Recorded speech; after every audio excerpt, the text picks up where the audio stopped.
I think Catholicism was an influence early on, even though if you had asked me when I was 8, 9, or 10 years old if it was an influence, I would have said no. But I was an altar boy. How could it not be? I used to go to church and I used to go to confession, so I understand that. I'm a non-practicing Catholic today.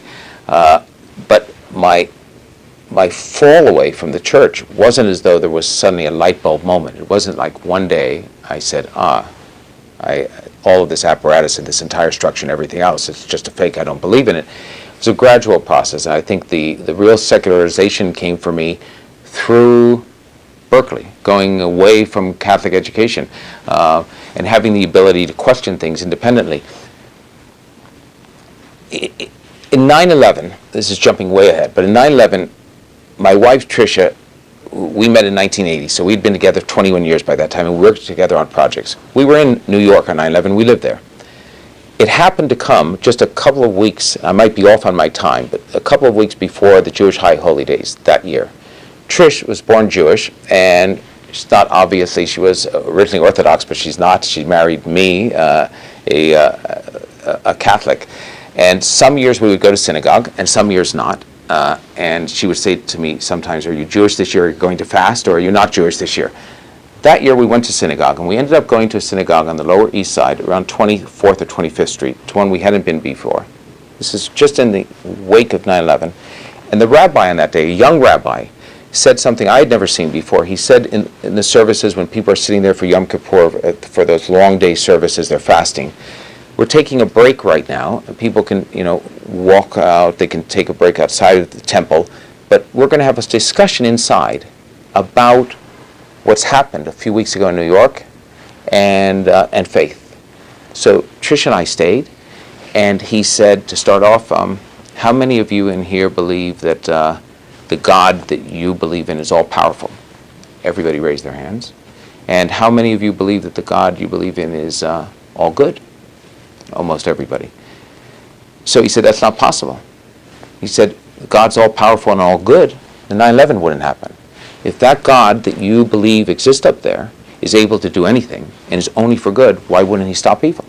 So is it because he has a limitation on his power, he's not all-powerful, so he can't stop evil? Is it because he's not all good and he allows evil to flourish? Why does evil flourish? Do you believe in evil? If not devil, at least the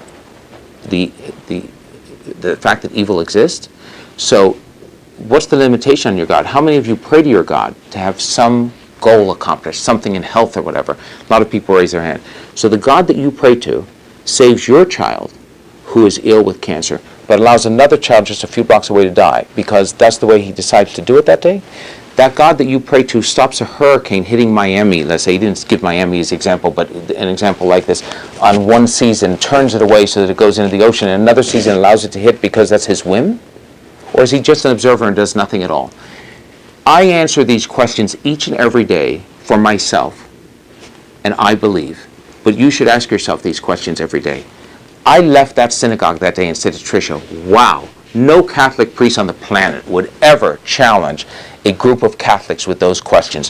When we asked questions as kids, as Catholic kids in a Catholic school, why is it like that? What about this? We were always told it's the gift of faith. You either have the gift or you don't. Believe it or don't. Nobody got into an existential conversation about whether God was good or not.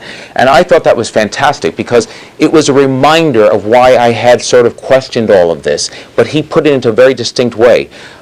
And I thought that's the challenging part of having a faith for some people that is evolving and is questioning, and one that's not. But it was 9/11 that brought that into a very clear focus for me.